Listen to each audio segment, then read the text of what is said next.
Seal यात्रा के इस नागरिक अभिनंदन कार्यक्रम में मंच पर उपस्थित पूर्व न्यायाधीश न्यायमूर्ति रंगनाथ पांडे जी,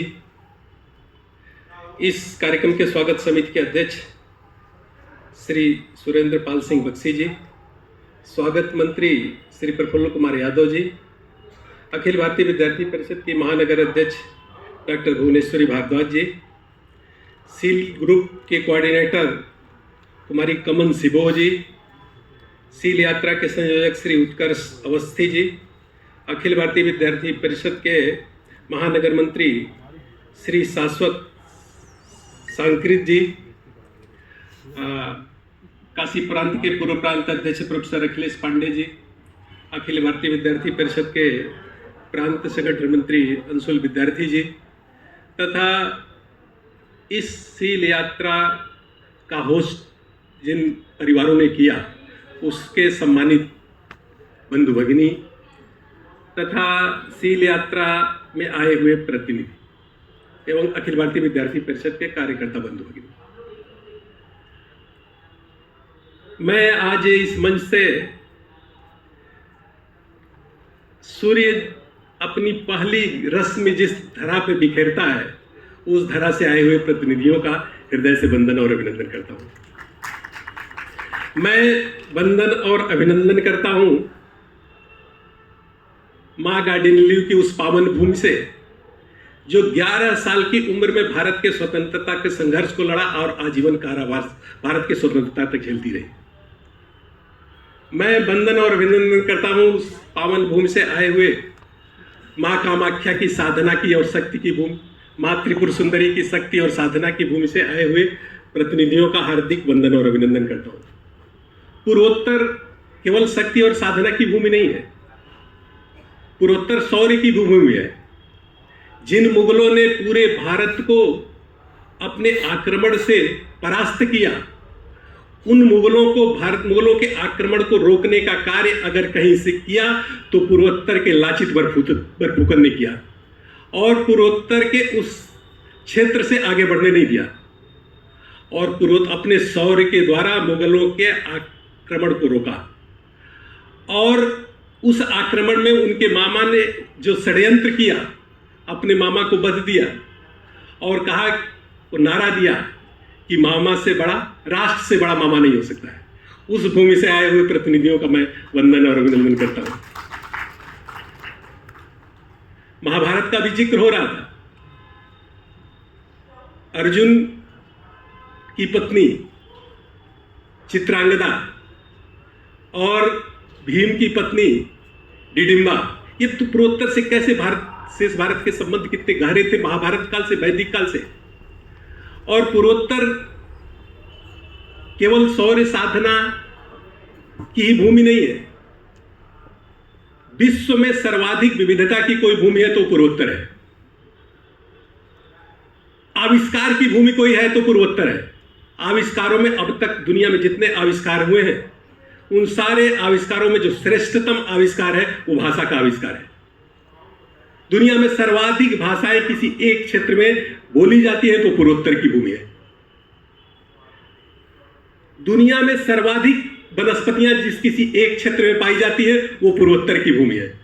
इसलिए भाषा की भूमि से, प्राकृतिक सौंदर्य की भूमि से, प्रकृति की विविधता की भूमि से आए हुए सभी प्रतिनिधियों का मैं हृदय से वंदन और अभिनंदन करता हूं। मित्रों, भारत जब अपने स्वतंत्रता के संघर्ष की यात्रा पूरी कर रहा था और 15 अगस्त 1947 को जब देश स्वतंत्र हुआ तो एक टीस के साथ स्वतंत्र हुआ। विभाजित भारत हमको मिला, लेकिन विभाजित भारत को कैसे आगे बढ़ाया जाए और अखंड भारत के संकल्प को भारत के युवा पीढ़ी में कैसे जीवित किया जाए, जीवित रखा जाए। इस संकल्प के साथ 9 जुलाई 1949 को अखिल भारतीय विद्यार्थी परिषद की स्थापना होती है। जब भारत स्वतंत्र हुआ तो समाज जीवन के सभी क्षेत्रों में भारत सक्षम नेतृत्व दे सके, भारत का युवा एक सक्षम नेतृत्व दे सके, इसलिए युवाओं को संगठित किया जाए और समाज की मुख्य धारा में उनकी युवा क्षमता का रचनात्मक नियोजन किया जाए। इस कारण 9 जुलाई 1949 को एक छात्र संगठन का, जिसको अखिल भारतीय विद्यार्थी परिषद के नाम से जानते हैं, उसका उदय हुआ। जब अखिल भारतीय विद्यार्थी परिषद के इतिहास का अध्ययन करते हुए तो देखते हैं कि आज हमने अपने स्थापना के 77 वर्ष पूरे कर लिए, और 77 वर्ष की यात्रा में एक छात्र संगठन ने न केवल शिक्षा में हुए परिवर्तनों पर अपनी नजर रखी, बल्कि समाज जीवन में हो रहे परिवर्तनों को भी दिशा दिया। समाज में केवल प्रश्न उठाने का काम हमने नहीं किया, हमने समाज के समस्याओं का समाधान देने का कार्य किया। इसलिए कहते हैं कि अखिल भारतीय विद्यार्थी परिषद की एक यात्रा छात्रों और नौजवानों के संगठन की एक ऐसी यात्रा है जो समस्या खड़ा करने की यात्रा नहीं है, वो समाधान की यात्रा है, एक ध्येय की यात्रा है, ये भारत भक्ति की यात्रा है, भारत के स्वाभिमान की यात्रा है, और भारत को विश्व गुरु के पद पर प्रतिष्ठित करने की यात्रा है। इसलिए भारत का युवा ज्ञानवान हो, भारत का युवा चरित्रवान हो, और भारत का युवा एकता और अखंडता का दृढ़ विश्वासी हो। इसको हमने अपने ध्येय वाक्य के रूप में स्वीकार किया और कहा कि ज्ञानशील और एकता की शक्ति के द्वारा छात्र को संगठन को संगठित करेंगे, छात्र शक्ति को संगठित करेंगे। और हमने भी कहा कि अखिल भारतीय विद्यार्थी परिषद के जो अलग अलग नारे अभी लग रहे थे, वो नारे हमारे लिए केवल नारे नहीं है, वो हमारे प्रतिबद्धता के केंद्र है, हमारे श्रद्धा के केंद्र है, हमारे आस्था के केंद्र है, वो हमारे हृदय की गहराई के भाव है। इसलिए हमने कभी उससे समझौता नहीं किया। और जब हम एक समय था नारा लगाते थे कि कश्मीर हो या गुवाहाटी, अपना देश अपना माटी, तो मेरे लिए वो नारा नहीं था, वो हमारी प्रतिबद्धता थी, वो हमारा कमिटमेंट था। उसी कमिटमेंट को पूरा करने के लिए जब 1962 में भारत का चीन के साथ युद्ध होता है और युद्ध के पश्चात जो परिस्थितियां उत्पन्न होती है, भारतीय समाज में जो निराशा होती है, भारत के युवाओं के मन में जो अविश्वास होता है अपने भविष्य को लेकर के, भारत के भविष्य को लेकर के, तो ऐसे समय में अखिल भारतीय विद्यार्थी परिषद के 2-3 कार्यकर्ताओं का एक समूह पूर्वोत्तर जाता है, वहां के युवाओं के मन को जानने के लिए, वहां की परिस्थितियों को जानने के लिए, वहां के लोगों के मन में चल रहे विचार को जानने के लिए। और जब वो यात्रा कर, जब वो युवा अलग अलग कैंपस में जाते हैं, अलग अलग समाजों में जाते हैं, अलग अलग क्षेत्रों में जाते हैं, उनसे बातचीत करते हैं, तो उनके में ध्यान आता है कि पूर्वोत्तर का युवा भारत में आ रहा है, पूर्वोत्तर का युवा अगर दिल्ली आ रहा है, पूर्वोत्तर का युवा अगर लखनऊ आ रहा है, वो चंडीगढ़ और पंजाब जा रहा है, वो कन्याकुमारी जा रहा है, तो वो कह रहा है कि मैं भारत जा रहा हूं। तो उनके मन में कैसा भारत के इस अविश्वास को कैसे दूर किया जाए, भारत के युवाओं में एकात्मता का भाव कैसे जागृत किया जाए, एक जन और एक संस्कृत के भाव को कैसे दृढ़ किया जाए। वो कार्यकर्ता अपने साथ, सोच लीजिए कितना विश्वास, वो कार्यकर्ता अपने साथ पूर्वोत्तर के कुछ युवाओं को अपने साथ लेके आते हैं। उस समय टेलीफोन का जमाना नहीं था, संदेश देते हैं कि हमारे साथ पूर्वोत्तर के कुछ भाई बहन आ रहे हैं, वो परिवारों में रुकेंगे।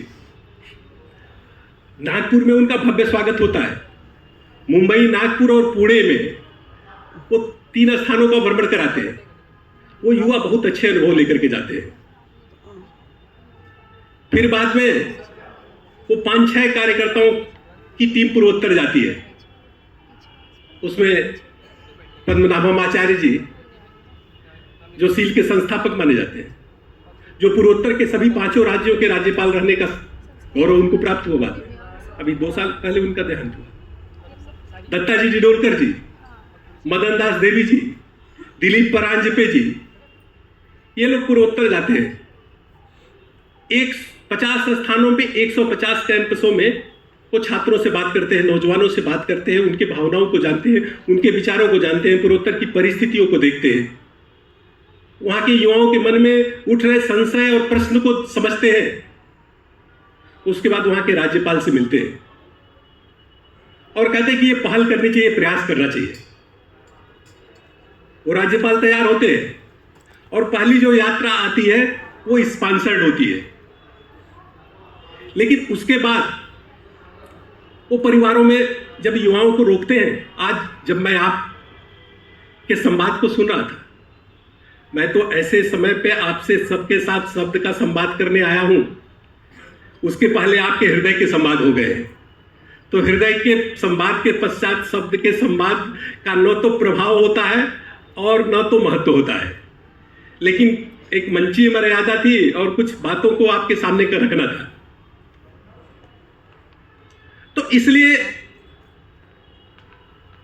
वो सील प्रकल्प शुरू हुआ। वो फिर अगले वर्ष से विद्यार्थी परिषद के सभी कार्यकर्ताओं ने, केवल यह पर्यटन की यात्रा नहीं है, केवल यह भारत को जानने की यात्रा नहीं है, ये एकात्मता की यात्रा है, ये सनातनता की यात्रा है, ये समझ की यात्रा है, ये अनुभूति की यात्रा है, ये हृदय से हृदय को जोड़ने की यात्रा है, इसीलिए एकात्मता की यात्रा है। और अभी 2015 में सील के 50 वर्ष पूरे हुए। इस यात्रा के कुछ अनुभवों को, इस यात्रा ने पूर्वोत्तर को भारत के साथ कितनी प्रतिबद्धता के साथ, कमिटमेंट के साथ जोड़ा है। अभी इसी यात्रा का अनुभव, कल रात में अंशुल जी का फोन आया, वो बता रहे थे कि सर परिवार के लोग बहुत नाराज हो रहे हैं और हमसे कह रहे हैं कि मेरे बच्चों को हमारे लिए कम समय आपने दिलवाया। ये 2 दिन में वो पूर्वोत्तर का छात्र मेरा अपना बच्चा कैसे बन जाता है? ये सील यात्रा की करिश्मा है। ये भारत के लोगों में अपने अंदर जो अंतर्भूत भाव है एक दूसरे के प्रति, उसी भाव का प्रकटन है। इसलिए कोई सामान्य यात्रा नहीं है, ये ध्येय की यात्रा है, ये विश्वास की यात्रा है, ये अधिष्ठान की यात्रा है। ये भारत नहीं, विश्व के उत्थान की यात्रा है। 2-3 अनुभव मैं आपको बताना चाहूंगा। आज इस यात्रा से निकले, असम के लंबे समय तक मुख्यमंत्री रहे हितेश्वर सिंह, इसी सील यात्रा के एक यात्री थे। इसी सील यात्रा के यात्री के रूप में पूर्वोत्तर के कई जुडिशरी में बड़े पदों पर मुख्य न्यायाधीश तक लोग गए हैं। कई सांसद अभी इसी यात्रा की उपज है। समाज जीवन के शिक्षाविद, वाइस चांसलर इसी यात्रा से निकले हुए विद्यार्थी हैं। और इस यात्रा के अनुभवों के साथ जब पूर्वोत्तर के समाज जीवन में काम कर रहे हैं, तो पूर्वोत्तर के अंदर एक नया विश्वास विकसित हो रहा है। पूर्वोत्तर आज अपने विकास की यात्रा, नई यात्रा प्रारंभ कर रहा है। अखिल भारतीय विद्यार्थी परिषद ने पहले भी कहा कि सत्ता परिवर्तन से सत्ता परिवर्तन से कोई बड़ा परिवर्तन नहीं होने वाला है। सत्ता परिवर्तन से राष्ट्रीय पुनर्निर्माण का लक्ष्य साकार नहीं होगा। राष्ट्र निर्माण के लिए तो व्यक्ति निर्माण और समाज निर्माण से राष्ट्र निर्माण होगा। इसलिए व्यक्ति निर्माण की यात्रा है। और 2 उदाहरण मैं आपके सम्मुख रखूंगा। अभी पूर्वोत्तर के इसी अपने सील यात्रा में एक युवा इस यात्रा में आया था। बाद में वहां की मेडिकल की परीक्षा उत्तीर्ण करके बड़ा डॉक्टर बना और उसकी जब प्रतिष्ठा बढ़ती गई तो उसने एक बड़ा मेडिकल कॉलेज स्थापित किया, इंस्टीट्यूट मेडिकल का स्थापित किया। और उसी इंस्टीट्यूट का नाम गुजरात में जिस परिवार के नाम से रखा था, उस परिवार के नाम से रखा। और उस इंस्टीट्यूट के उद्घाटन के लिए होस्ट फैमिली की जो सबसे बुजुर्ग महिला थी, उनको बुलाया, किसी राष्ट्रपति और प्रधानमंत्री को नहीं। ये इस यात्रा का परिणाम। अभी 4-5 साल पहले, 7 साल पहले ये यात्रा गोरखपुर गई थी। मैं भी उस यात्रा में था। वो यात्रा उस समय अभी उत्तर प्रदेश के जो वर्तमान मुख्यमंत्री और गोरक्षपीठ के पीठाधीश्वर पूज्य योगी आदित्यनाथ महाराज जी, वो मंदिर में उनका भोजन था। छात्रों के साथ जो संवाद हुआ, छात्रों के जो प्रश्न, मैं भी बैठा तो उनके प्रश्नों को सुन रहा था। एक छात्र ने प्रश्न किया कि मैं तो परिवार अपना छोड़ के आया हूं, लेकिन मुझे अपना परिवार यहां मिल रहा है, लेकिन आप तो अपना परिवार छोड़े यहां भी परिवार नहीं पाए, आप उसको मिस नहीं करते? तो उन्होंने कहा कि मेरी जो साधना है वो परिवार को जोड़ने की साधना है, और मैं तो जिस संस्कृत की आराधना कर रहा हूं वो विश्व को परिवार मानती है। आप तो मेरे अपने निहायत अपने हो। और इस उत्तर को सुनकर के उसके आंख में आंसू आने लगे। और जब 2017 में उत्तर प्रदेश में सत्ता परिवर्तन होता है, वही पूर्वोत्तर है जो गुजरात के परिवर्तनों से जिसका कोई मतलब नहीं होता था, केरल में हो रहे परिवर्तनों से जिसका कोई मतलब नहीं होता था, राजस्थान में हो रहे परिवर्तनों से जिसका कोई मतलब नहीं होता था, वही पूर्वोत्तर है जब उत्तर प्रदेश में सत्ता का परिवर्तन होता है तो सील यात्रा में आया हुआ युवा फेसबुक पे लिखता है कि उत्तर प्रदेश की कमान मेरे महाराज के हाथ में। यह सील यात्रा है। तो इसलिए यह सील यात्रा एक साधारण यात्रा नहीं है, यह हृदय से हृदय। और ये तमाम युवा ये कह रहे थे कि मैं हृदय से जुड़ गया। भाषा की विविधता भिन्नता भी है, भौतिक दूरी है, भाषाओं को न समझने की मजबूरी भी है, लेकिन सारी मजबूरियों को तोड़ते हुए जब आप संवाद कर रहे थे तो आप वो भी कह रहे थे जो आप नहीं कह पा रहे थे। तो जब हृदय से हृदय मिलते हैं तो भौतिक भी दूरी समाप्त होती है और भाषा की मजबूरियां भी समाप्त होती है, और इन दोनों दूरियों और मजबूरियों पर विजय प्राप्त करने का नाम सील यात्रा है। इसलिए पूर्वोत्तर को समृद्ध बनाने में आज, क्योंकि पूर्वोत्तर की जो भौगोलिक स्थिति है वो बहुत ही संवेदनशील है। विदेशी राज्यों से सर्वाधिक किसी की सीमाएं सटी हो तो पूर्वोत्तर है। वो चीन है, म्यांमार है, बांग्लादेश है, ये बहुत सारे ऐसे राज्य हैं जहां की सीमाएं पूर्वोत्तर से जुड़ती है। इसलिए सामरिक दृष्टि से पूर्वोत्तर हमारे लिए बड़ा संवेदनशील है और दुनिया के लिए भी संवेदनशील है। इसलिए दुनिया के नजरें पर पूर्वोत्तर पे होती है और वो तमाम तरह के नकारात्मक विमर्श पूर्वोत्तर में स्थापित करने के प्रयास विदेशी शक्तियां करती है। वो कहती है कि आप की जो बनावट है वो भारत से मिलती नहीं, भारत के मूल निवासी आप नहीं है। वो भाषा के आधार पर भारत से अलग करने का प्रयास करते हैं।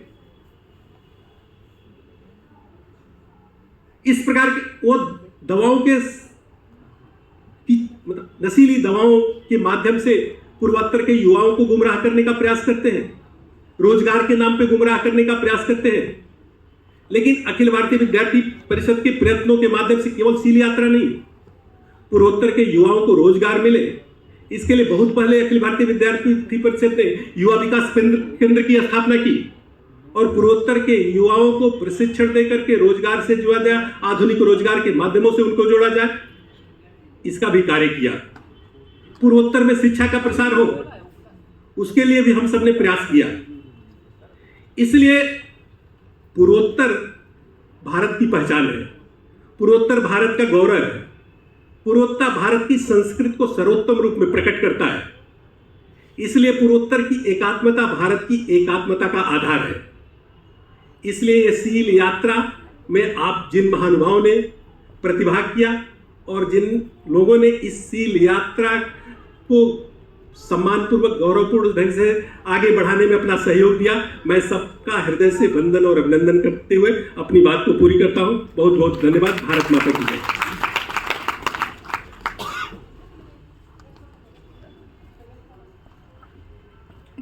अब मैं कार्यक्रम के मुख्य अतिथि न्यायमूर्ति रंगनाथ पांडे जी से उद्बोधन हेतु आग्रह करता हूं।